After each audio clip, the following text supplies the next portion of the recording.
السلام عليكم ورحمه الله. كي دايرين البنات؟ لاباس عليكم؟ نتمنى تكونوا بخير وعلى خير والصحه جيده ان شاء الله.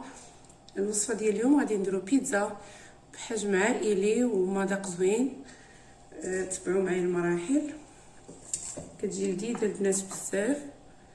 غادي نحتاجو 2 زليف ديال الفورص،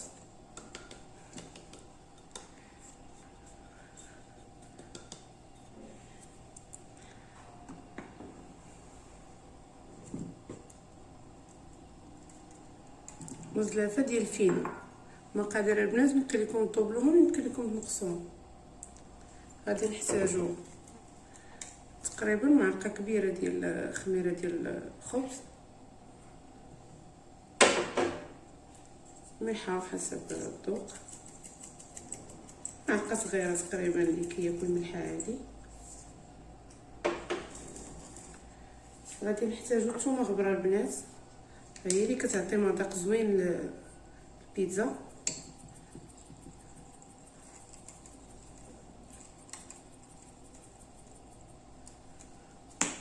وغادي نحتاجو الزعتر،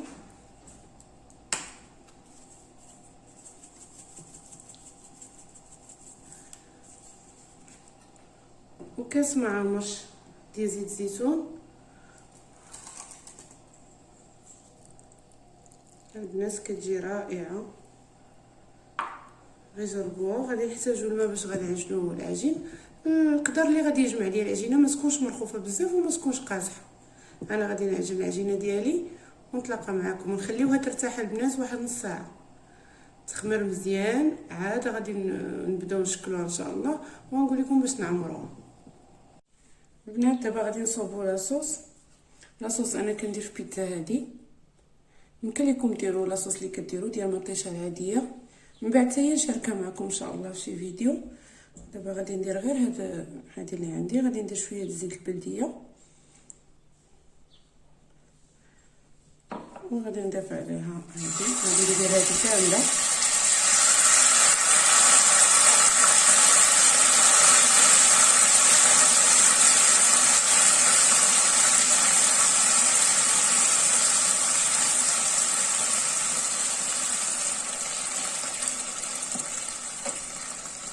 هذه كتكون طيبه، غير بغيت نزيد عليها شويه ثومه غبره وشويه.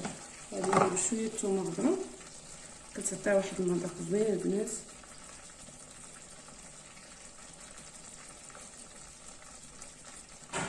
غادي ندير الزعتر تقريبا نفس داكشي اللي درنا في العجينه، غادي نديرو في لاصوص باش كتجي ملسمه مزيان. غادي ندير شويه الملحه،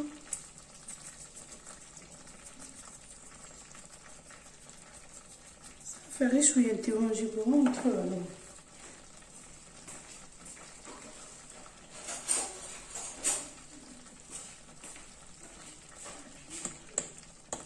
صافي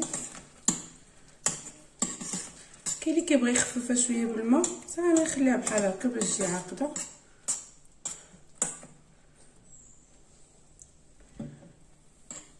تشرب داك هادشي اللي زدنا عليها وصافي ونطفيو عليه.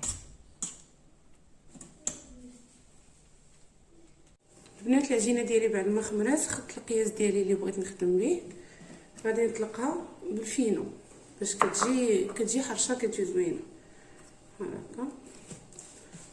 كنكونوا دهنا الطاوه بالزيت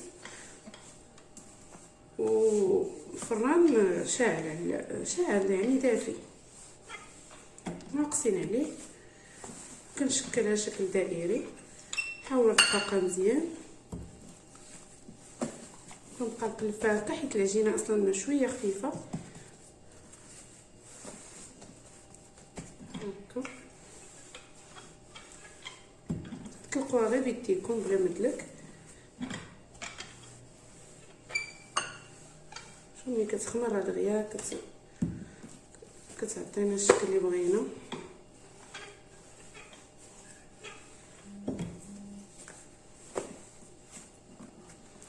نبقى نقادفها بحال هكا.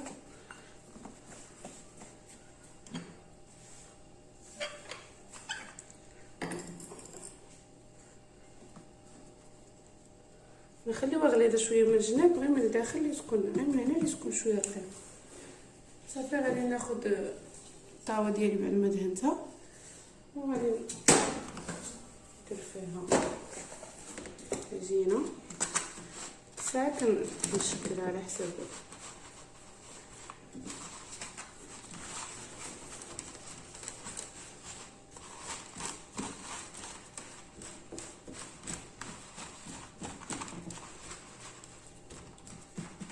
صافي. وغادي نثقبوها كامله فورشيط ولا بهاد هادي ديال البيتزا.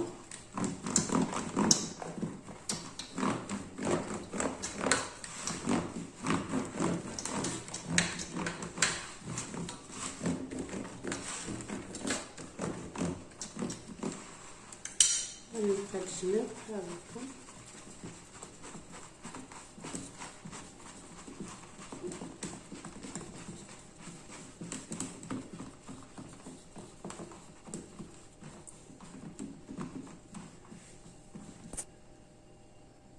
البنات انا كنعمرها كامله عاد كندخلها للفران، ما كنديرش لها نص طيبه حيت اصلا العجينه رقيقه دغيا كطيب وكيطيبوا العناصر كاملين مع العجينه. غادي نوريكم باش غادي نعمروها. غنديروا في الاول لاصوص لي صوبنا،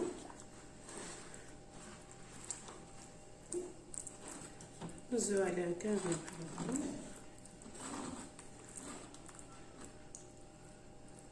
هكا. راه كلشي كيعرف يصوب بيتزا، غير بنات المبتدئات ولا بحال هادشي اللي ضفنا في الاخر ديال نكهات اللي زدنا بحال الثومه غبره. الناس شحال من واحد ما عارفش راه كتعطي واحد المذاق زوين البيتزا، كتجي بنينه بزاف. راه غير اضافه ولا جوج كيبدلوا المذاق ديال البيتزا كامل. بحال هكا البنات درت لها لاصوص كامله. دابا شنو غادي نديرو؟ غادي نديرو بصيله اللي قطعناها بحال هكا شرائح رقيقه، هي كتعطي واحد المذاق زوين بزاف هكا بشكل عشوائي.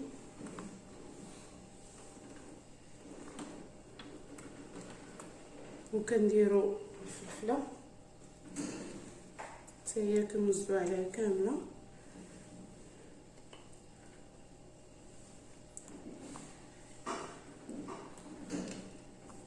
وغادي ندير موتزاريلا. فالبنات الموزاريلا كتعطي مذاق زوين وكتعطي حتى ديك كنقطعو طريف كتجي فيه كيبان داك الفرماج هكا كيمشي مع البيتزا. مازال غادي نزيدو الفرماج البنات في الاخر، هذا غير باش يطيب مع البيتزا. وغادي ندير الطوماط سوريز.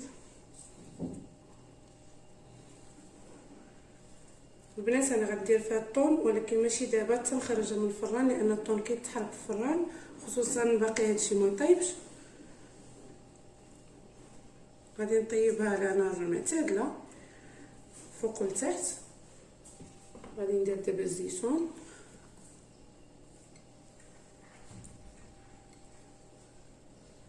صافي البنات. ومن بعد من نخرجها من الفران غادي نوريكم شنو غنزيدو. البنات البيتزا ديالي بعد ما خرجتها من الفران هي كيفاش كتجي كتحمر وكلشي كيطيب في دقه واحده. غادي نزيدو دابا الطون ديالنا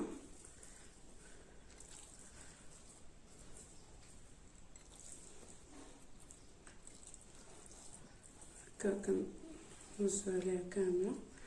واللي بغى يدير دجاج ولا كفته ولا كيبقى داكشي اختيار ديالكم باش غادي تعمروها.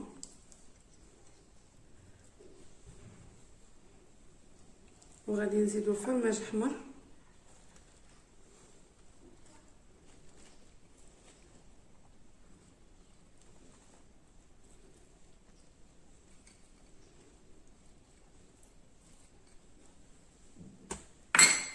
وموزاريلا.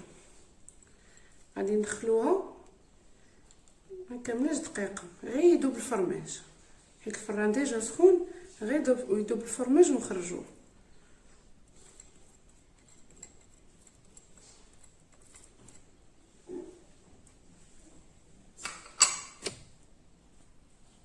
البنات البيتزا ديالنا بعد ما خرجناها من الفران كيذوب داك الفرماج كناخذوا شويه د الزعتر كنرشوا عليها بحال هكا من الفوق، احسن يكون هو الاخر. البنات هذه هي البيتزا ديالي بعد ما خرجتها من الفران، فضفت عليها شويه الزعتر، هو الاخر اخر حاجه كنضيفو. ها هي قطعت انا طيب باش نوريكم، كتجي رائعه البنات ولذيذه، المذاق كيجي زعما زوين بزاف.